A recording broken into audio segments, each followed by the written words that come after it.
What is up, YouTube? And today we are back with another freaking video. Oh, not the phone fell. We gonna keep going. But yeah, y'all, we are back with another freaking video today, and it is day 15 of Ms.Dae Lolaa's holiday Palooza. We doing this, guys. Tomorrow's day 16. We have made it so far, and we are evolving, okay? And I'm so proud of us, gang. I'm so proud of us, gang. I love you guys. But as y'all see, I'm sitting down. I got the pimp robe on, so y'all know that means we doing another human-to-human talk. We doing another human-to-human talk. Oh, wait. Let's cut to the intro because I'm talking too much. Let's cut to the intro.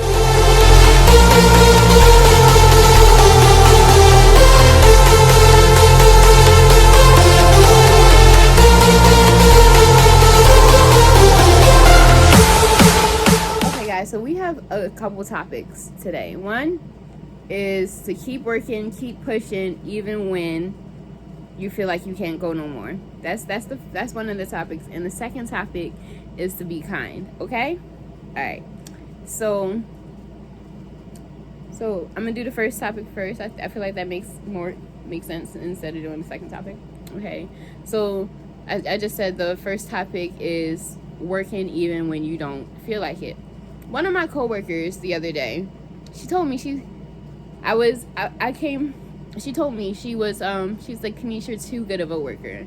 And I replied back to her. I said, I don't think there's such thing as too good of a worker. And what she doesn't know is that, one, I was late to work that day. I was 30 minutes late. Really 25, but you round it up as 35 and above, give it a shove. I was like 30 minutes late, bro. And I tried to call, and the phone wasn't ringing for whatever reason. So when I got to work, I came in, I clocked in, I went straight upstairs to the fitting room, and I started turning and running the carts. I didn't go try to find a manager with no excuses or none of that. I just got straight to work. And I didn't call a manager until it was an hour and a half left for my shifts, and that's only because they brought a car up from home, and I realized that I wasn't going to finish. So I called a manager and I asked her, I said, do you want me to sort the carts in here, or do you want me to keep running carts? She told me keep running.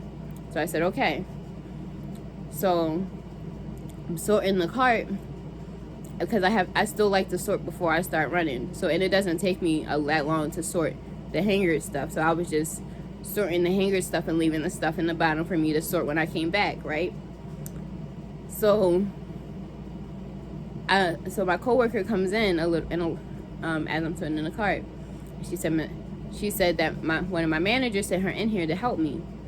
So I told her I'm still sorting, so give me a minute and then you can run the cart.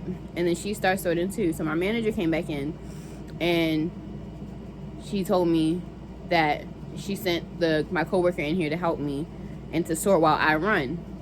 So I said, okay. And I took I sorted, but I didn't finish sorting my cart. She said, just run it, run what you sorted. So I did. And when I came back to the fitting room, after I finished running my cart, there was one cart in there, and it was like it was two carts in there. There was one with things in the bottom, and there was one with hanger stuff, and it was partially sorted. So I sorted the hanger stuff, and I ran that cart. And so it was only one in there with the stuff in the bottom, right? So as I'm running the cart, I see my coworker, and I was like, I was wondering where you were because you weren't in the fitting room. She told me I just started running because I really don't like to sort. So I said, okay.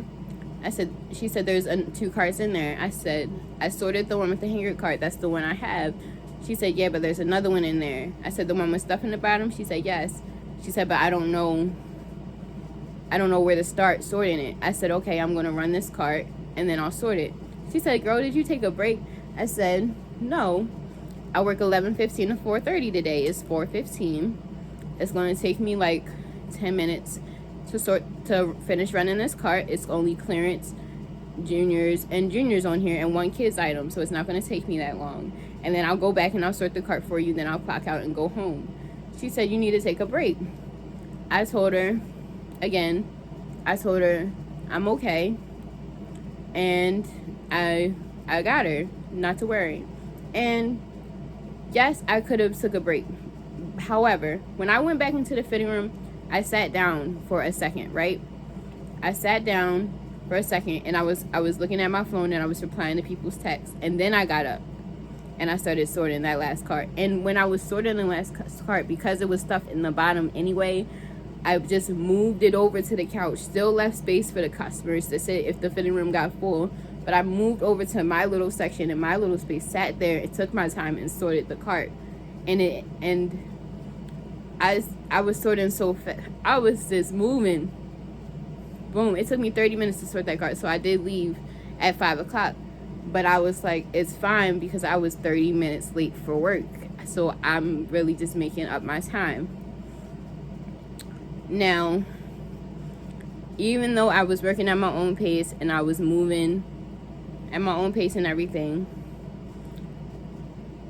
I finished. And after I finished and everything was all sorted and the fitting room looked nice, I'm telling you, it was spotless in there. I was proud because I work in the fitting room and I work in fulfillment. And my manager just added another thing because she told me fulfillment is going to be slowing down. So she gave me another job task, but I don't start that until next week, right? But that's off topic. But anyway, what the moral of the story is, when I got into the fitting room, it did look like a lot, right? And I didn't freak out. I just took my time, sorted, ran the carts. Then I did ask for help. My manager sent me help. Boom. Started running the carts and sorting again with help. Then when I came back, even though the person who was sent to help me needed help, it wasn't nearly as much once we worked together in confluence.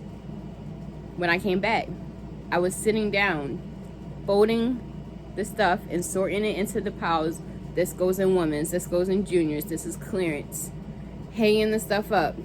This is pajamas, this goes here, sorting through everything, taking my time. It only took me 30 minutes. That's a new record. It usually takes me an hour to sort. Got it down by 30 minutes. Just saying. Just dust the dirt off your shoulders, player. Dust the dirt off your shoulders, player. But yeah. So I could have stressed out when I came into the fitting room. And sometimes I do stress out, I'm not gonna lie. But the days where it's 6 carts and I'm the only one in there and nobody can help me, what I've started doing is just taking my time, sorting and running. And what I find is that by the end of the day, even if I have to stay a little longer, even if I don't get everything done, I'm still getting enough done. The fitting room might not be completely no carts in there when I leave because it's only me, but those carts are sorted and every fitting room, there's no clothes left in any fitting room. It's clean in there. It looks nice. I care about my work. I'm not too good of a worker. I care a lot about my work and what has my name on it. Every day I go in that fitting room, I have to write my initials on that sheet for the whole time I was in there. And I don't like having my name on stuff and it doesn't look like something. It doesn't look presentable. So I don't like when I don't want, actually not even I don't like, because a manager has not had to come to me and tell me that they didn't like something I was doing. The only thing they told me so far is that I need to slow down, and when I'm working and other people are with me, I can't be still working and them not working, because then it still looks bad on me because I'm not even though I'm being a leader and still working, I'm not helping others reach their potential too. Because we can talk and still work. We can work and still have fun. We can get our job done and still be okay. There are plenty of times I'm in fitting room and fulfillment and I'm in there complaining, cussing my managers out, cussing the customers out, cussing my co-workers out, cussing everybody out. But guess what? My work get done. It get done. Mad as crap. Mad as crap that work is done. It's done. And it looks presentable. It looks like I'm proud of this. Because that's what it's not about, being too good of a worker. It's about being able to say at the end of the day, I'm proud of the work I've done. And now I'm proud of the work that I did, I'm going home to rest. Well, record my YouTube video, edit. Really, I'll be resting while I'm editing. So yeah, record my YouTube video and rest. I got what I needed to get done. And now rest. And you got to find that balance. Because life isn't easy. Going to work is not easy. It's going to annoy the heck out of you some days. And some days you're going to really love it. You might start off really loving your job. But eventually it's going to start to annoy you. Trust me. I love my job to death. But it has started to annoy me. But still, I love my job to death. If I'm not gonna put anybody's name. If one of my managers was to come to me and tell me that I was fired, or tell me that I could not work there anymore, I would be, what do you mean? What do you mean? What did I do? And I know that. I know that I have a good job, and yes, it annoys me some days, but it's not a hard job. It's just time consuming, and it's tedious, and you have to be patient. You have to take your time. You have to take a step back to breathe, read, slow down, analyze what's in front of you, then move. Yeah. Breathe, take a step back, sit down for a second, analyze what's in front of you, then start moving, start working, start pressing, start pushing, keep going, don't give up. We weren't made to be like other people. We were made to stand out. Why would I want to be like you? Why would I want to be like your friend group, your business, your anything? I don't want to be like you. I don't want to be like your business. I don't want my business to be like your business. I don't want that. Yes, I can learn from you. I can do tips. I can recreate things and make it my own. But I don't want to copy anybody. And I want my work, when people see my work, I want them to say, Kenise did that. And I know Kenise did that, and I'm proud of her. I don't want them to say, I know Kenise did that. Yo, she did that, and it looks horrible. I'm not impressed. I'm not pleased. This is bull crap right here. And I know that this is Kenise's bull crap. I don't want the people. When people see my work, I want them to say, I know Kenise did that, because I know the type of hard worker Kenise is, and I know that she has great work ethic. That's what my managers say about me. And I didn't always have great work ethic. And shoot, sometimes to this day, even though I've grown in my work ethic and I've evolved, I still have room to grow. I'm still lazy at times, and I still procrastinate at times. I'm human. I am still not the best worker. I still have room to grow. But I've made a lot of progress, okay? I've made a lot of progress, but I'm humble enough to say I still have room to grow. So, no, I'm not too good of a worker. In fact, most days I feel like a crappy worker, even though I know I produced something great, because I'm so hard on myself, right? But I have to start being kind to myself. I'm very kind to others. I love and care about other people so much. My friends are spoiled. They're spoiled. They are. But it's okay. Because I'm spoiled too. I'm a brat. And I love my friends because they put up with that. They put up with my moodiness, my brattiness, all of the things that come with being in my life. Because I'm a brat, I'm moody, I throw tantrums. I don't let me not have eaten. Don't let me not have eaten. Don't let me be hungry. Don't let me be hungry. Don't let me have had a little juice in me either, cause then I'm wild. I'm wild when I get some juice. But they still love me, and they're patient with me, and they're kind to me, and they fill me with love, joy, peace, and they uplift me. And I love the people God placed in my life, because it's not even just my friends, it's my family too. There are lots of people that God placed in my life that are blessings to me. And I get so busy and caught up in all in being a pre-adult, being a YouTuber, working, being a student, doing all the crazy things that I have to do and sometimes I just forget to be Kenise. I forget to be a daughter, a sister, and a cousin,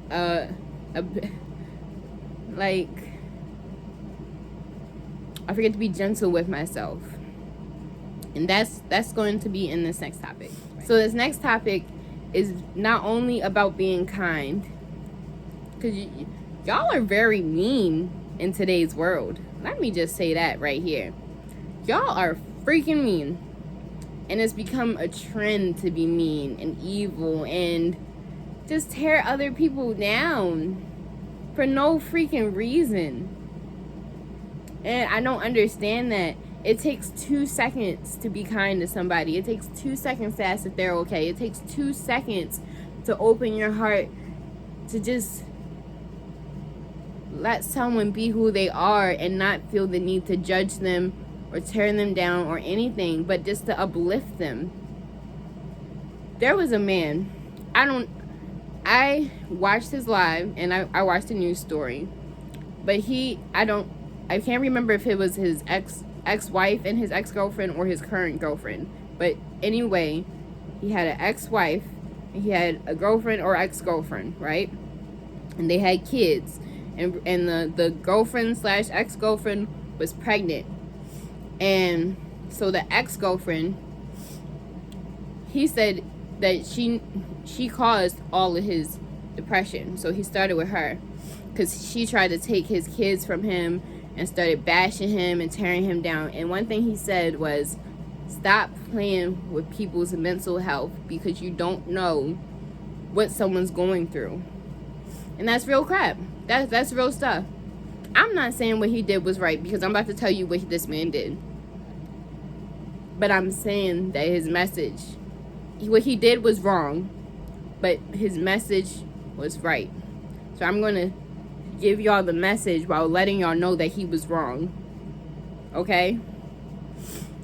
The message was, leave people alone. You never know what someone's going through. You never know their mental state. Mental health is at a crisis right now. Have you seen the news? Suicide rates are up, and it's for my generation. We are fighting with depression, anxiety, OCD, ADHD, all types of mental, bipolar disorder, schizophrenia, all types of disorders, learning disorders, disabilities, mental illnesses. We're going through so many PTSD. We're going through so many other traumas, and we're taking it out on other people when really we should be loving and uplifting each other. I used to be really freaking sad, okay? And people did not make it better. And not only did people not make it better, but I was bullied. And when I spoke up about being bullied to the women, the teachers, the women that I looked up to, they told me I was being sensitive, and the person who was bullying me was not a bully. Even though I had evidence and I was broken and breaking down in front of them, telling them my truth. I was telling them my truth. I trusted them with my truth, and they failed me. So I grew up and I went to high school, and something happened. I'm not gonna discuss it. And I did not feel like I could share my truth with people, because in the past, when I shared my truth, nobody believed me. So now, why would I share my truth if in the past people failed me?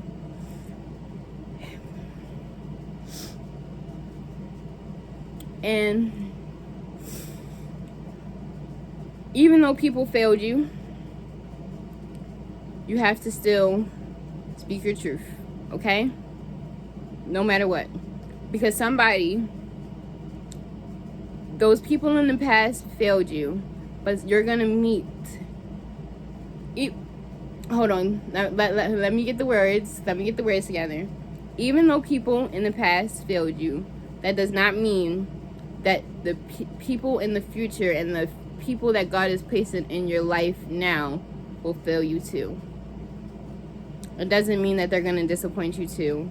It doesn't mean that you can't be honest with them too, because you're so held back by fear, and that it's not going to work out. They're not going to be kind. They're going to discredit everything you're saying, and no one is going to believe you. No one is not going to get better. People are going to continue being rude, miserable, and awful to you. And it is going to get better. So anyway, I'm off topic. So back to this man, right? So he said on the live that all of his depression started with his ex-wife because of the custody battle, taking to court, all this stuff, right? So then after he proceeds to say, be kind to people because you never know what they're going through, which is correct. But then he says, I'm making the decisions. He said he's making the decisions that he's making today because of what his mental state is fragile, and he can't go to jail. He's not the type of person who can serve jail time. And then he admits on live that he shot his ex-wife in the head, and it felt like a dream. And he never imagined he would be this person, but because the world, because his ex-wife, his ex-girlfriend, his girlfriend, whoever, teared his mental health down so much, now he's become a person he never thought he would be, and not for the better, for the worse. He let the darkness win. He didn't keep going. Okay, let me keep going. Because let me keep telling y'all the story, and y'all can look it up. This is a real story. Look it up. Man shoots ex-wife and girlfriend. It's all over the news. So then, after he says that, he said, and now I'm on the way to kill my ex-girlfriend, whatever she is, too. And while he's saying that, the girlfriend pulls up, the ex-girlfriend, whoever pulls up. And he said, look, there she is now. She's pulling up now. And I hear him click the gun. And he's and the camera's fumbling. I can't really see, but I hear him say, today is your day. And then you hear him shoot, and the camera goes off. But I missed the part. He said he was going to kill his ex-girlfriend, his ex-wife. He's going to kill his current girlfriend / ex-girlfriend. I don't know which one she was. And then he's going to kill himself because he's not the type of person who can handle going to jail. He can't go to jail. So he's going to kill himself. And he left the kids in the car somewhere safe. They didn't see any of the crime. What he did was not right at all. I am in no means justifying his behavior, because he could have went to see the lady. He could have reached out and got help. He could have kept persisting in his journey. He gave up. He took the easy way out. And he let the darkness win. He stopped pushing. He let the dragon devour him. He let the devil win. He let all of his enemies attack him so much and win. They won because he became a person he never thought he would be. And that happened to me before within my depression. I didn't kill nobody. I killed myself. Okay? if you know me before today, please let go of that version of Kenise or Miss, because I wasn't Ms.Dae Lolaaa back then. I was Kenise. I'm Ms.Dae Lolaaa, K-Day Lolaaa, Big Knees with the grams, and all of this positive stuff today. But I was not her before today. So I ask, if you've known me from the past, that you let go of that girl, because she died, okay? And you really should not want her to live anyway, because she was unhealed, she was sad, and she became a person that she never thought she would be. She was making decisions and trying to battle, pretending to be happy, making everybody else happy, no matter if she didn't like it, no matter if she felt uncomfortable, holding back her truth, not speaking up, not being who she really was. She was making all types of mistakes, and she wasn't learning the lessons because she was so caught up in her depression, her anxiety, her sadness. I was so sad. I didn't think that it would ever get better. And I had God placed people in my life that showed me that it could get better. But because I was not ready, I was so sad, I was hurt, I was damaged, I was broken, I was all of these things. I wasn't even thinking for a moment that it could get better. I wasn't even thinking for a moment that this pain that I'm feeling is temporary. So instead of making it worse and just letting it be what it is, if it's gonna fail anyway, so whatever. It's not gonna work anyway, so whatever. I did all of that instead of pushing and keep going. And I had a lot of great opportunities. I had a lot of great mentors in my life that were trying to teach me something. And because I was sad and unhealed and going through trauma and going through all of this stuff, and I wasn't listening, because once again, your trauma is not your fault, but your healing is your responsibility. I was blaming myself for my trauma, and I wasn't taking responsibility for my healing. I was blaming myself for my trauma. It's all my fault. This is all my fault. This is all my fault. I'm a crappy person. I don't deserve anything good in the world because I strive to be perfect. But you're not perfect. Nobody is perfect. Which is why it's so important to be kind to people. Okay? You're not perfect. And I even bring it back to Sarah Jakes. Sarah Jakes said, I was supposed to be in the garden, but somebody, Eve, just had to eat the fruit. And I be wondering, you know?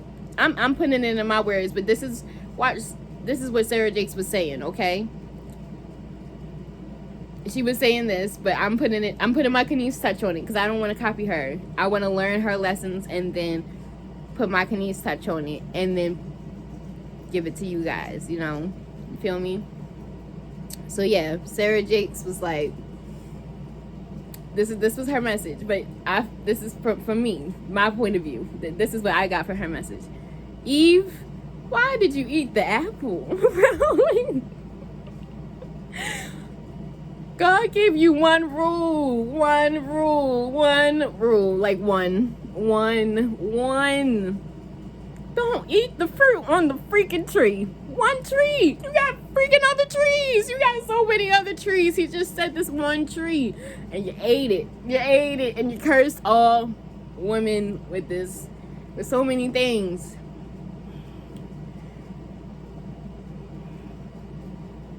But God says there's no room for pettiness in heaven. Ouch. So you're saying I'm being petty, God? Yes, he is. Because you're not too much better than Eve. Ouch again. Oof. I'm not too much. Well, you know, I'm not. I'm not. Eve did eat the apple, but I did this, and this, and that, and that. So I'm not too much better than Eve. So I'm not going to judge Eve. I'm not. I'm forgiving Eve for eating the apple. Okay?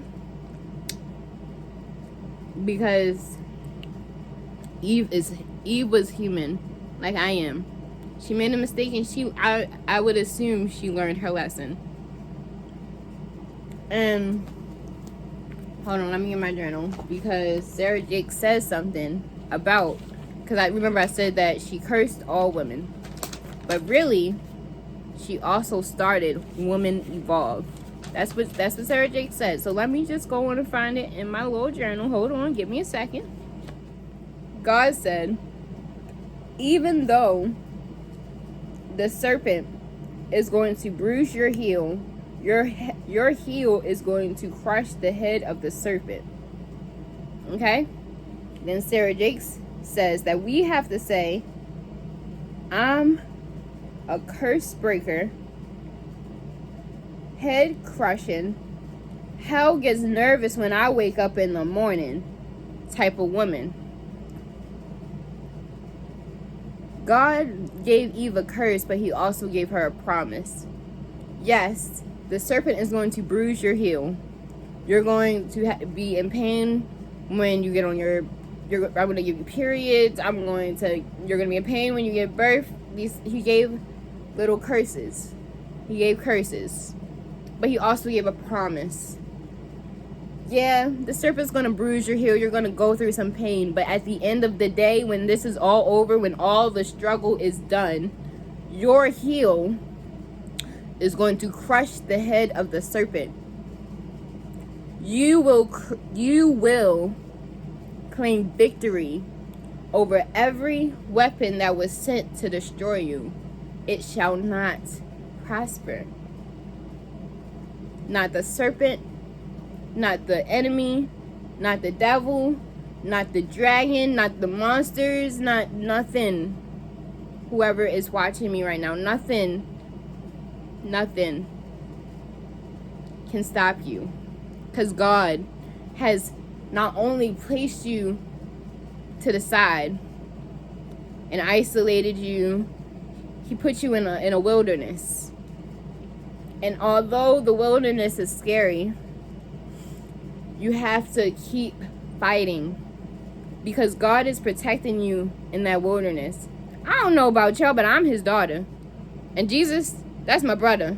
I'm a little goddess. I am God's daughter, and Jesus is my big brother. And they love me. They love their little sister and their daughter, period.